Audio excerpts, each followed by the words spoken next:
भगवद गीता अध्याय 10 विभूति योग। भगवद गीता के अध्याय 10 में मैं कपिल देवगन आपका स्वागत करता हूँ। दोस्तों, इस अध्याय का विषय या शीर्षक है विभूति योग। जैसे जैसे गीता के अध्याय बढ़ रहे हैं, हमें श्री कृष्ण का तत्व समझ में आ रहा है। किसी भी काम का अगर आपने तत्व नहीं समझा तो वो काम ना करने के बराबर है, और अगर उसका तत्व समझ लिया जाए तो उस काम को आपसे अच्छा और कोई नहीं कर पाएगा। जितना जितना ये समझ में आता जाएगा उतना उतना आपका सोचने का नजरिया भी बदलता जाएगा। तो आइए शुरुआत करते हैं अध्याय विभूति योग। श्री भगवान वाच कृष्ण अर्जुन से अपने परम रहस्य और प्रभाव युक्त वचन को दोबारा सुनने को कहते हैं। कृष्ण अर्जुन से अत्यंत प्रेम रखते हैं और यह रहस्य और प्रभाव युक्त वचन वो उसके हित के लिए ही कह रहे हैं, लेकिन दोबारा क्यों?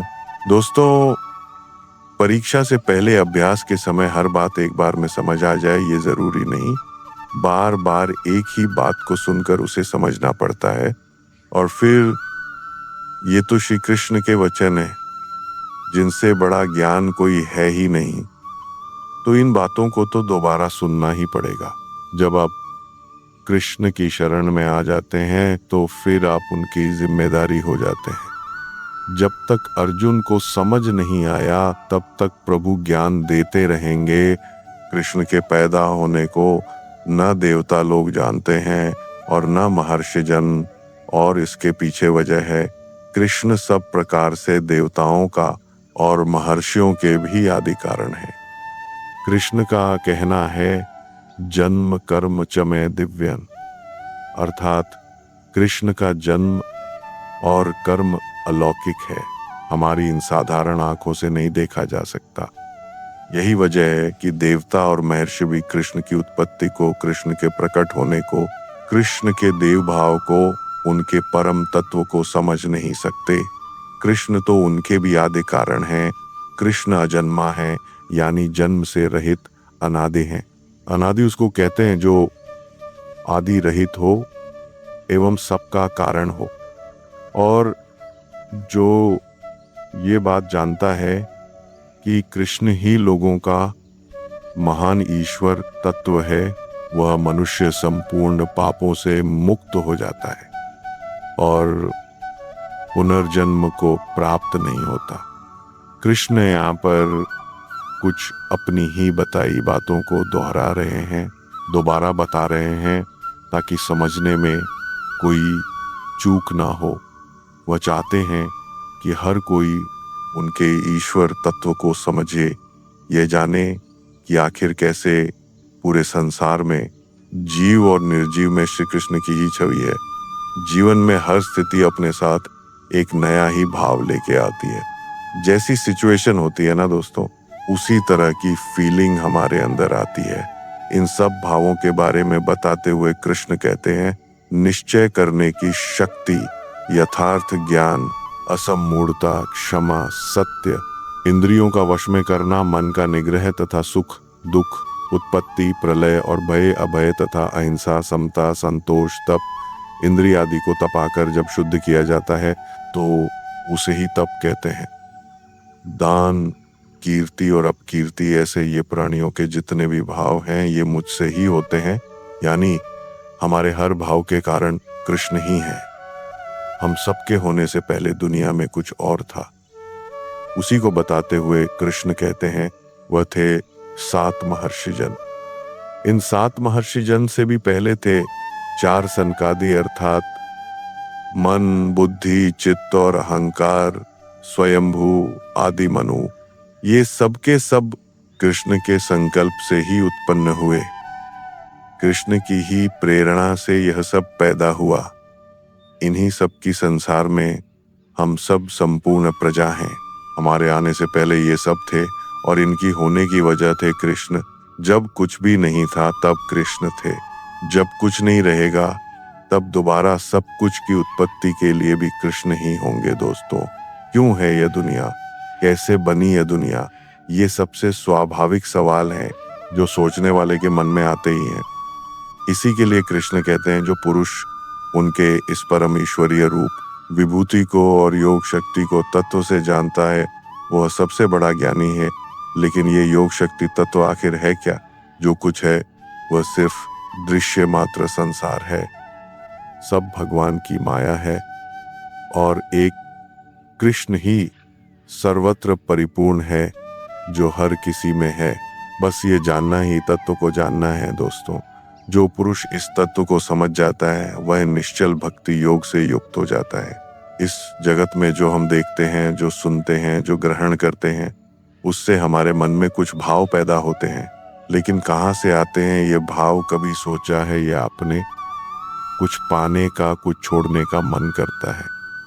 इसी के लिए कृष्ण कहते हैं मैं ही संपूर्ण जगत की उत्पत्ति का कारण हूँ और मुझसे ही सब जगत चेष्टा करता है। हम जो भी कोशिश करते हैं, हमारे सारे भाव, हमारी हर चेष्टा के पीछे कृष्ण हैं।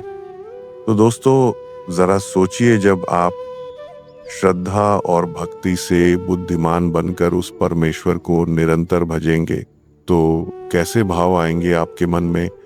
जब आप अच्छे कर्म करेंगे तो ऐसा हो ही नहीं सकता कि आपके मन में बुरे भाव आए। कृष्ण में मन लगाने वाले और उन्हीं में अपने प्राणों को अर्पण करने वाले आपस में जब कृष्ण या परमेश्वर के बारे में चर्चा करते हैं तो उसका प्रभाव बहुत बड़ा होता है। इसीलिए सत्संग या हर सुबह और शाम की आरती को बहुत महान बताया गया है। जब सच्चे मन से कृष्ण को मानने वाले आपस में कृष्ण का कथन करते हैं तो वो हर तरह से कृष्ण में ही रमण करते हैं, कृष्ण में ही रहते हैं और फिर एक दिन उसी को प्राप्त भी होते हैं। दोस्तों, स्कूल, कॉलेज, यूनिवर्सिटी में जब आप पढ़ते हैं, किसी कैंप में अपनी विशेष ट्रेनिंग के लिए जाते हैं तो क्या होता है, दिन रात आप अपने ही जैसे एक विद्या को साधने वाले बहुत सारे लोग आपस में अपने चुने हुए विषय या खेल के बारे में बातें करते हैं, डिस्कस करते हैं, बातों को समझते हैं और एक दूसरे को ठीक भी करते हैं, सीखते हैं और सिखाते हैं। सत्संग और परमेश्वर की साधना भी तो वही है। योग और क्या है? जब निरंतर उसके ध्यान में लगे रहेंगे तभी तो तत्व ज्ञान रूप योग की प्राप्ति होगी। जिस दिन योग प्राप्त हो गया दोस्तों, तो समझिए सब कुछ हो गया। जिसने हमारे ऊपर कृपा करनी है वो तो असल में हमारे अंदर ही है, हमारे पास ही है, न काब में न कैलाश में, हमारे अंदर रह के वो हमारे अंदर के अज्ञान को नष्ट करता है। लेकिन ये सब अपने आप तो हो ही नहीं सकता, कुछ तो चेष्टा हमको भी करनी होगी। सिर्फ सच्चे मन से उसके बारे में सोचना होगा, सच्चे मन से अपना कर्म, अपना कर्तव्य निभाना होगा, अपनी इच्छाओं और मोह को छोड़ना होगा। हमारे ऐसा करने के बाद सारा काम उसी का है। परमेश्वर ना तो हमारे कर्म और ना ही हमारे योग को कभी नष्ट होने देंगे। इसी तरह से वे हमें मुक्ति देंगे। अर्जुन ने युद्ध छोड़ दिया था, युद्ध के बीचों बीच बैठ उसने लड़ने से मना कर दिया था।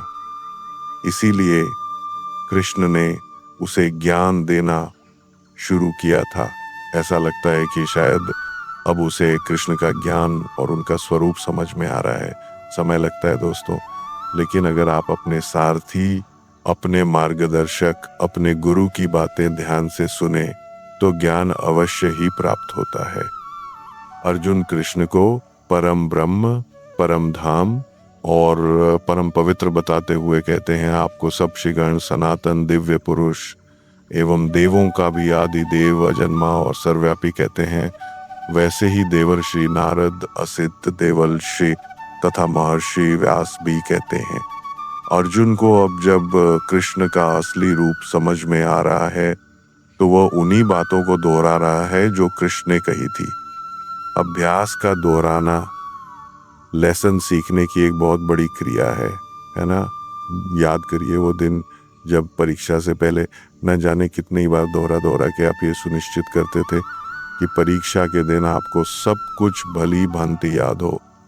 अर्जुन कहते हैं, हे केशव, जो कुछ भी मेरे प्रति आप कहते हैं इस सब को मैं सत्य मानता हूँ। हे भगवान, आपके लीलामय स्वरूप को न तो दानव जानते हैं और ना देवता ही। अर्जुन कृष्ण को भूतों को उत्पन्न करने वाले कह रहे हैं।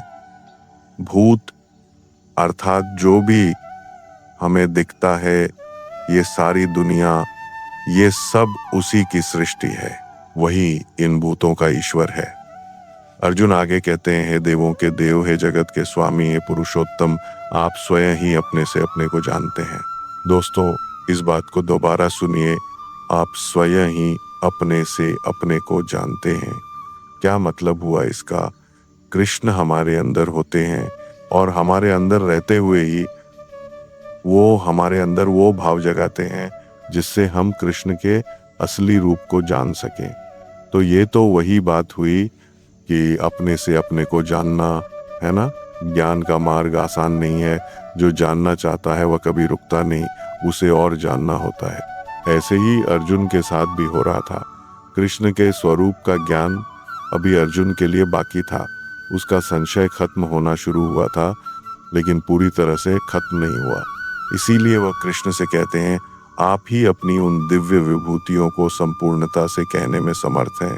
अर्जुन कहते हैं, जिन विभूतियों द्वारा आप इन सब लोगों को व्याप्त करके स्थित हैं। अर्जुन कृष्ण से उनकी विशेषता, उनकी खासियत जानना चाहता है और वो ये भी जानता है कि अपनी विशेषता के बारे में सिर्फ और सिर्फ कृष्ण ही कह सकते हैं और कोई नहीं।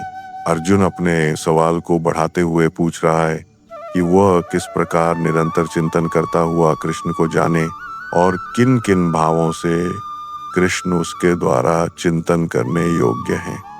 कैसे वो निरंतर कृष्ण का चिंतन करे और वो कौन से भाव हैं जिनसे वह कृष्ण के बारे में सोचे। अर्जुन की इस पिपासा, जिज्ञासा से हमें यह सीखना चाहिए दोस्तों कि जब तक ज्ञान पूरा ना मिल जाए हमें रुकना नहीं चाहिए। इसी तरह की निष्ठा, इसी तरह की तन्मयता यानी कि लगन आपको अपने क्षेत्र में बेस्ट बनाती है या वर्ल्ड चैंपियन बनाती है। अर्जुन कृष्ण की योग शक्ति, विभूति के बारे में विस्तार पूर्वक जानना चाहता है। कृष्ण के वचन सुन अर्जुन के विषाद से भरे मन को आराम मिल रहा था। वो उनकी बातें और सुनना चाहता था। उसको अभी भी शांति प्राप्त नहीं हुई थी, बल्कि उसकी जिज्ञासा और भी बढ़ गई थी। ये पहचान थी दुनिया के सबसे बड़े धनुर्धर की। वो रुकता नहीं था जब तक कि अपने अभ्यास में, अपने काम में सर्वश्रेष्ठ दी बेस्ट ना हो जाता। दोस्तों, आप अपने जीवन में कब संतुष्ट होते हैं? एवरेज होके या द बेस्ट होके? अर्जुन कृष्ण का विस्तार, उनकी सीमा जानना चाहता है। कृष्ण सादगी से कहते हैं, तू मेरी विभूति, मेरी विशेषता के बारे में सुन, क्योंकि मेरे विस्तार का तो कोई अंत ही नहीं। दोस्तों, कृष्ण की क्या सीमा है? वो कहाँ तक जाते हैं? वो हम लोगों के लिए या अर्जुन के लिए ये जानना संभव है क्या? ना, ये संभव नहीं है दोस्तों। जो अनादि और अनंत है, यानी कि जिसका कोई आरंभ ही नहीं, जिसका कोई अंत नहीं, विदाउट बिगिनिंग और विदाउट एंड, उसके विस्तार को आप कैसे समझोगे?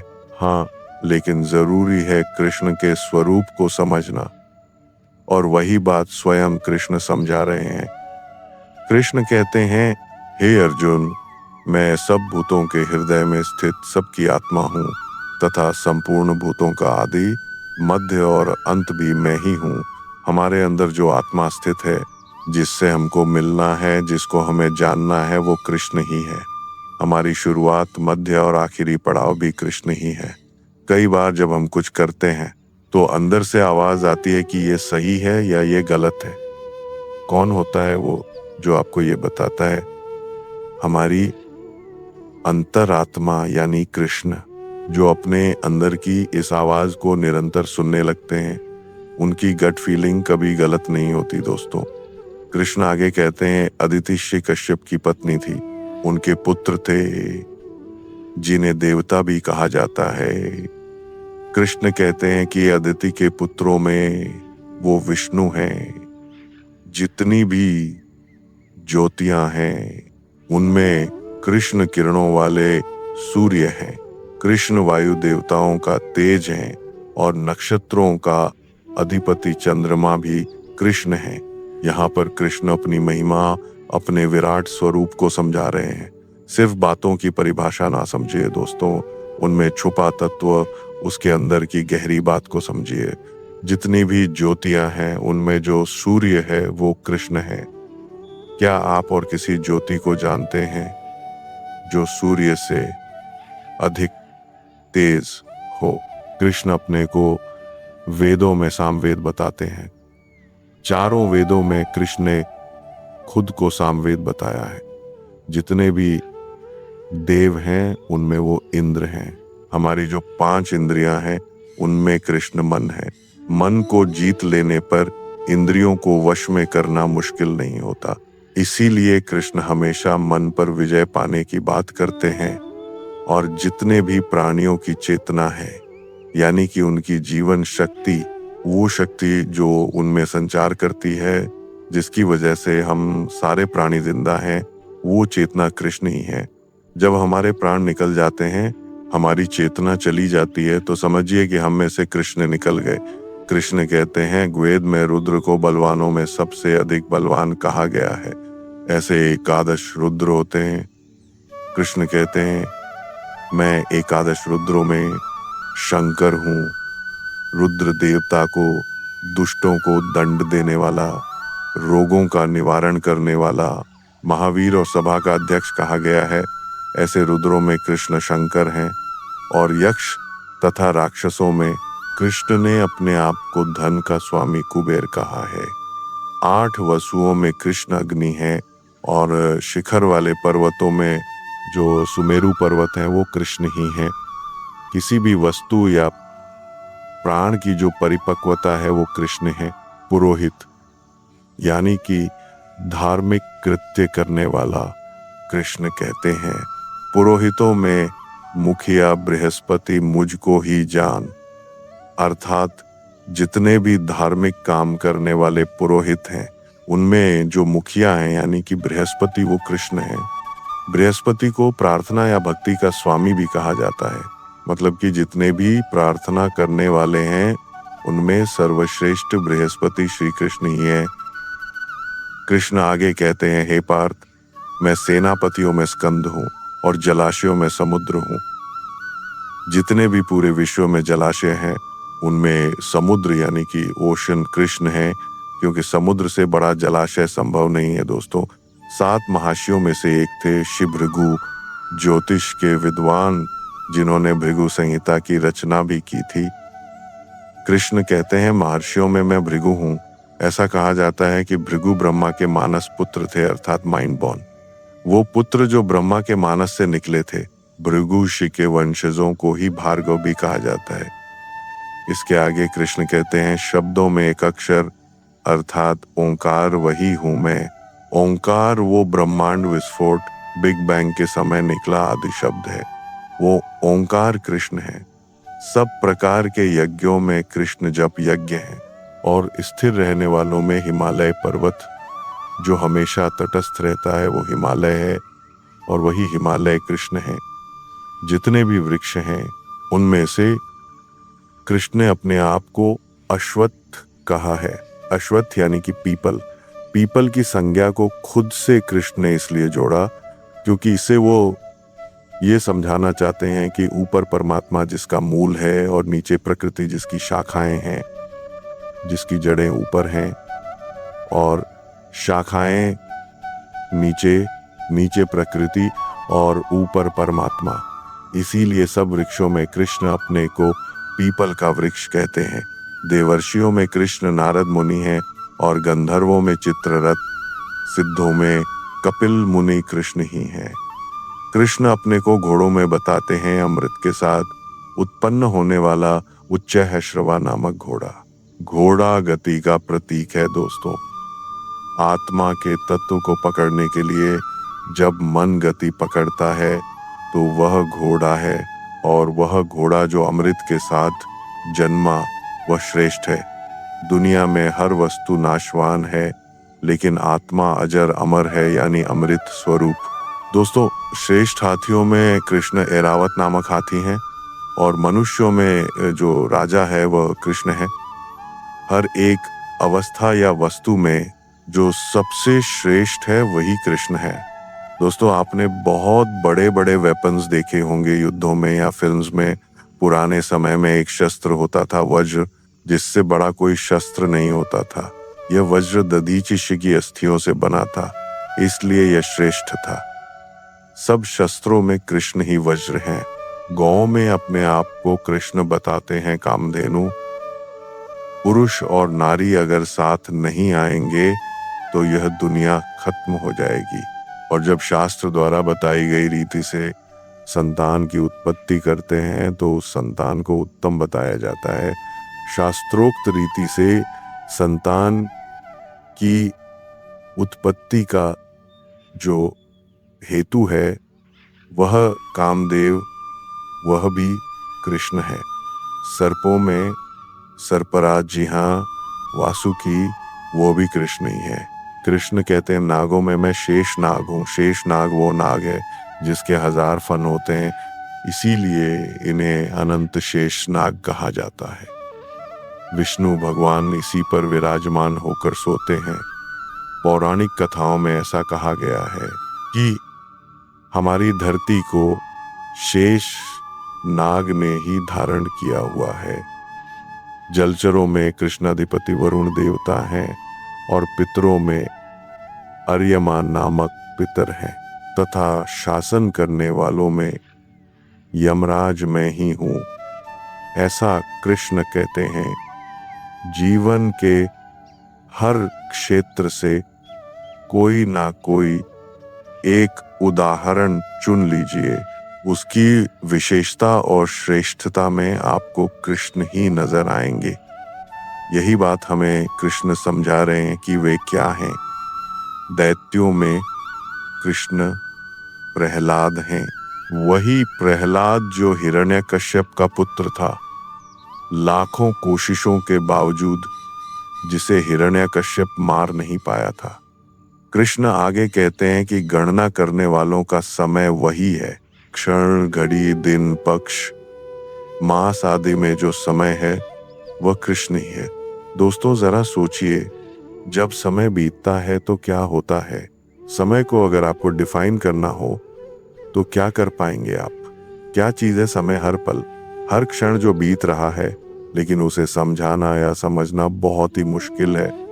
और वही समय कृष्ण है। पशुओं में कृष्ण सिंह है और पक्षियों में वह गरुड़ है। यज्ञ से सारा माहौल, सारा वातावरण शुद्ध हो जाता है। ऐसी पवित्र करने वाली वायु कृष्ण है। वायु के बिना जीवित रहना असंभव है। बुरे से बुरे प्रदूषण से जब वातावरण बिगड़ जाता है, तब शुद्ध वायु ही उसको पवित्र करके सांस लेने लायक बनाती है। और यह वायु कृष्ण है जो शस्त्र उठाते हैं, युद्ध करते हैं। उनमें कृष्ण श्री राम है, मर्यादा पुरुषोत्तम दशरथ पुत्र राम, रावण का वध कर धर्म की स्थापना करने वाले राम। मछलियों में कृष्ण मगरमच्छ हैं और नदियों में कृष्ण श्री भागीरथी की गंगा जी हैं। भगीरथ ऋषि के तप से जो गंगा धरती पर आई थी और जिसे शिव ने अपनी जटाओं में समाहित किया था, वही पवित्र गंगा कृष्ण है। हे अर्जुन, सृष्टियों का आदि और अंत तथा मध्य भी मैं ही हूँ। सृष्टि जहाँ से शुरू हुई, अभी जो चल रही है यानी कि मध्य, और एक दिन जब प्रलय आएगा और सब उसी ब्रह्म में विलीन हो जाएगा, यानी कि अंत, ये तीनों अवस्थाएं कृष्ण हैं। कृष्ण आगे कहते हैं, मैं विद्याओं में अध्यात्म विद्या अर्थात ब्रह्म विद्या हूँ और परस्पर विवाद करने वालों का तत्व निर्णय के लिए किया जाने वाला वाद भी मैं ही हूँ। हर विषय की अलग विद्या होती है। अध्यात्म विद्या अर्थात ब्रह्म विद्या, वह विद्या जो हमारी आत्मा का द्वार अध्यात्म की तरफ खोले, जिससे हमें ब्रह्म की प्राप्ति हो, वह कृष्ण है। हर एक भाषा के वर्णाक्षर यानी कि अल्फाबेट्स होते हैं दोस्तों। कृष्ण कहते हैं, अक्षरों में मैं आकार हूँ। आकार का अर्थ है आ अक्षर, यानी कि हमारी वर्णमाला जहाँ से शुरू होती है वह आ, कहीं यही वो पहला अक्षर तो नहीं जो कोई शिशु सबसे पहले अपने मुंह से निकालता है। कृष्ण कहते हैं, समासों में मैं द्वंद्व नामक समास हूँ। अक्षय काल अर्थात काल का भी महाकाल तथा सब और मुख वाला विराट स्वरूप, सबका धारण पोषण करने वाला भी मैं ही हूँ। कृष्ण अपने बारे में ही विभूतियां बताते हुए कह रहे हैं कि मैं सबका नाश करने वाला मृत्यु और उत्पन्न होने वालों का उत्पत्ति हेतु हूँ। जब कोई पैदा होता है तो उसका कारण, उसकी वजह कृष्ण है। जिस भी किसी का जन्म हो रहा है उसकी वजह कृष्ण को ही माने। और फिर जब देह का समय पूरा हो जाता है, जब समय हो जाता है आत्मा के शरीर को बदलने का, तो मृत्यु भी कृष्ण ही है। स्त्रियों में कीर्ति यानी कि ग्लोरी दोस्तों, श्री यानी कि सम्मान, वाक यानी कि बोलना, स्मृति मेधा यानी कि इंटेलेक्ट, धृति यानी कि बराबरी, और क्षमा मैं ही हूँ। श्रुति यानी कि सुना हुआ, ईश्वर की वो वाणी जो सुनी जाती है। कृष्ण अपना परिचय देते हुए अर्जुन से कह रहे हैं, गायन करने योग्य श्रुतियों में मैं बृहत साम हूँ। बृहत साम का मतलब होता है ऐसा गायन जो स्वर्ग लोक श्रेष्ठत्व, मन और तेज को स्वर आलाप से व्यंजित करता हो। यानी कि वो सबसे बड़ा गायन जो ऋचाओं में स्वर प्रधान है, छंदों में गायत्री छंद हूँ, यानी कि गायत्री महामंत्र, तथा महीनों में मार्गशीर्ष, और तुओं में वसंत भी मैं ही हूँ। छल कई तरीके के होते हैं। पैसों का छल होता है, रिश्तों में छल होता है, राजनीतिक छल होता है। जैसे दोस्तों क्रिकेट में मैच फिक्सिंग जैसे छल भी तो होते हैं ना। जितने भी छल हैं इनमें सबसे भयंकर छल कौन सा होता है वो जानते हैं? जो पल में कुछ भी करने की क्षमता रखता हो, वो है जुआ। इसीलिए कृष्ण कहते हैं मैं छल करने वालों में जुआ हूँ। प्रभावशाली पुरुषों का जो प्रभाव है, उनका जो ओज है, वो भी कृष्ण ही है। जो जीत जाते हैं उनकी विजय कृष्ण है। निश्चय करने वालों का निश्चय और सात्विक पुरुषों का सात्विक भाव भी कृष्ण ही है। यादवों के अंतर्गत एक वृष्णि वंश भी था, उसी के संदर्भ में कृष्ण कहते हैं वृष्णि वंशियों में मैं वासुदेव हूँ। अर्थात जो इस समय स्वयं अर्जुन के सामने खड़े थे वो कृष्ण। कृष्ण आगे कहते हैं पांडवों में मैं धनंजय हूँ, अर्थात अर्जुन। पांडवों में हर किसी के पास गुणों की कमी नहीं थी, लेकिन उनमें सर्वश्रेष्ठ अर्जुन ही थे। तो स्वाभाविक ही है कि उन सब में से अगर कोई कृष्ण हो सकता था तो अर्जुन। मुनियों में मैं वेद व्यास हूँ। महाभारत के महान रचयिता और कवियों में शुक्राचार्य कवि भी कृष्ण ही हैं। मैं दमन करने वालों का दंड अर्थात दमन करने की शक्ति हूँ। दबाने का काम सिर्फ शक्ति का काम होता है, उसमें और कुछ काम नहीं आता। इसीलिए जिन्होंने दमन करना है, दबाना है, उनके दबाने की शक्ति कृष्ण है। जीतने की इच्छा वालों की नीति हूँ। जीतने के लिए बहुत कुछ करना पड़ता है, श्रम, इच्छा शक्ति, अभ्यास और जाने क्या क्या, लेकिन बिना नीति के जीत संभव नहीं है दोस्तों। गुप्त रखने योग्य भावों का जो रक्षक होता है वो होता है मौन, और वह मौन मैं हूँ। अगर मौन नहीं टूटेगा तो कभी गुप्त भाव भी प्रकट नहीं होगा, और ज्ञानवानों का तत्व ज्ञान भी मैं ही हूँ। हे अर्जुन, जो सब भूतों की उत्पत्ति का कारण है वो भी मैं ही हूँ, क्योंकि ऐसा चर और अचर कोई भी भूत नहीं जो मुझसे रहित हो। जिसमें प्राण हैं या जो निर्जीव हैं वो इस दुनिया में मेरे ही संकल्प से हैं। उसकी उत्पत्ति मुझसे ही हुई है और एक दिन उसने मुझ में ही विलीन हो जाना है। दोस्तों, जिनमें प्राण हैं उनकी आत्मा उसी परमात्मा कृष्ण का अंश है। कृष्ण उनमें हमेशा से विद्यमान है। अविद्या को हटाकर ज्ञान हासिल कर हम कृष्ण को अपने अंदर पा सकते हैं। और जो निर्जीव हैं वो प्रलय तक धरती पर मौजूद हैं और उसके बाद वापस से कृष्ण में ही मिल जाएंगे। कृष्ण अर्जुन को अपनी महिमा, अपना स्वरूप बता रहे थे। इसके बाद वो अर्जुन से कहते हैं, हे परंतप, मेरी दिव्य विभूतियों का अंत नहीं है। मैंने अपनी विभूतियों का ये विस्तार तो तेरे लिए एक देश से अर्थात संक्षेप से कहा है। कृष्ण ने अपनी कई विभूतियों के बारे में अर्जुन से कहा। जीवन से जुड़े हर क्षेत्र से उन्होंने उदाहरण दिए। इतना कुछ कहने के बाद भी उनकी विभूतियों का अंत नहीं हुआ, हो भी नहीं सकता दोस्तों। कृष्ण का कहना है कि उनका कोई विस्तार नहीं, वो तो बिना सीमा के हैं। कृष्ण अपनी सारी विभूतियों को एक सूत्र में बांधते हुए, जनरलाइज करते हुए कहते हैं दोस्तों कि जो भी विभूति युक्त अर्थात ऐश्वर्य युक्त, कांति युक्त और शक्ति युक्त वस्तु है, उसको तू मेरे तेज के अंश की ही अभिव्यक्ति जान। आप अपने चारों तरफ जो भी देखें, चाहे दमन देखें या प्रभावशाली व्यक्ति, छल देखें या गायन सुने, हर किसी चीज, क्रिया, प्राणी में जो भी तेज, ऐश्वर्य और कांति से भरे हुए हों, तो ये जान लीजिएगा कि वो कृष्ण का ही अंश है। इससे सीखना है दोस्तों कि जो भी आप करें उसमें अगर सबसे उत्तम आपको होना है तो उसमें कृष्ण को ढूंढिए। कृष्ण अपनी विभूतियों को समेटते हुए अर्जुन से कहते हैं, हे अर्जुन, ये सब बहुत जानने से तेरा क्या प्रयोजन है? मैं इस संपूर्ण जगत को अपनी योग शक्ति के एक अंश मात्र से धारण करके स्थित हूँ। कृष्ण ने अर्जुन को अपनी एक एक बात बताई दोस्तों, अपने हर रूप के बारे में ज्ञान दिया। लेकिन अब वो ऐसा कह रहे हैं कि इन सब बातों से अर्जुन का क्या मतलब? अर्जुन को और हमको सिर्फ एक ही बात से प्रयोजन होना चाहिए, अपने युद्ध, अपने कर्म और अपने कर्तव्य से। दोस्तों, ये था गीता का 10वां अध्याय।